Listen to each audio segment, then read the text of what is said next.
Imagine waking up tomorrow and realizing nobody is waiting for your message. Nobody is checking on you. Nobody is there to validate your choices. Would you break? Or would you finally discover who you are without anyone watching? What if I told you that some men distance themselves from the world, not because they're broken, but because their minds are preparing them for a transformation that will either make them stronger or completely isolate them? Think about a man who spends a year alone. No partner. No daily validation. No one reminding him that he is enough. Yet somehow, after losing constant approval, something unexpected starts happening inside his mind. His confidence grows. How is that possible? Is he missing something everyone else understands?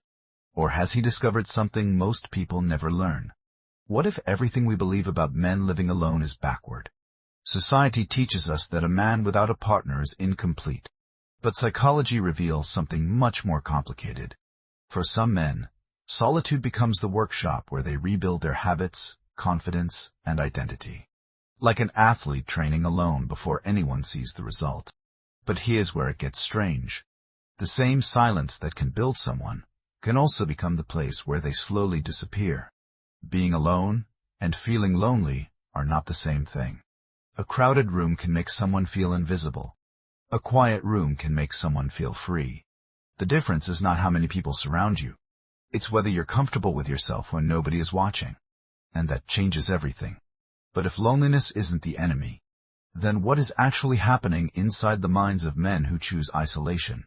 Because something measurable changes inside the mind when someone spends years without constant validation. Some men grow stronger. Others slowly disconnect. And isolation rarely announces itself. Sometimes it enters quietly, until a person forgets what connection even feels like. Your mind is like a phone overheating with 50 apps running in the background. Every expectation, every comparison, every demand drains the battery. Solitude is when the system finally gets a chance to cool down and process what it actually wants. Researchers have found something surprising. Intentional time alone can improve self-reflection and personal growth. But unwanted isolation can increase emotional distress. Think about someone leaving a 10-year relationship at 35. The silence afterward can either destroy their identity or force them to rebuild it. Instead of immediately replacing that emptiness, they rebuild their routines. They reconnect with friends. They create new goals. And when they eventually enter another relationship, they are no longer searching for someone to save them. They're choosing someone who can walk beside them. But here's what nobody tells you. The same room that becomes a laboratory for growth can also become a cage.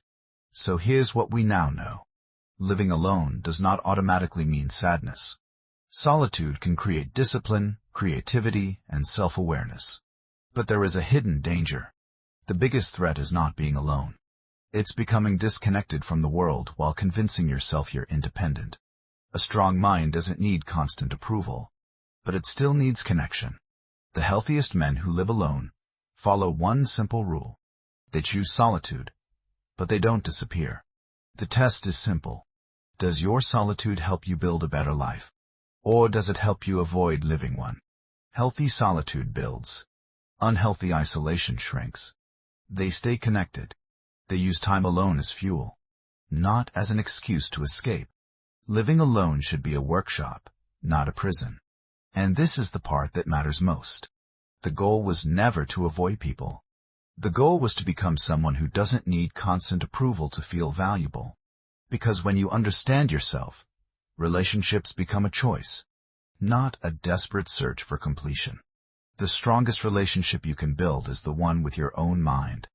Because someone who understands themselves doesn't search for another person to complete them.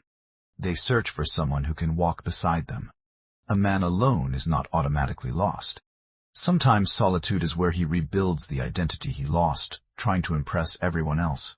Sometimes silence is not emptiness. Sometimes silence is where he finally hears himself. So the question was never, why is he alone? The real question is, what is he becoming while he is alone? Because solitude can slowly destroy a person, or become the place where they finally meet themselves. And sometimes, The man standing alone isn't waiting for someone to complete him. He's becoming someone who no longer needs to be completed. If you want to understand the hidden psychology behind human behavior, subscribe, because the next mystery behind the human mind is even stranger.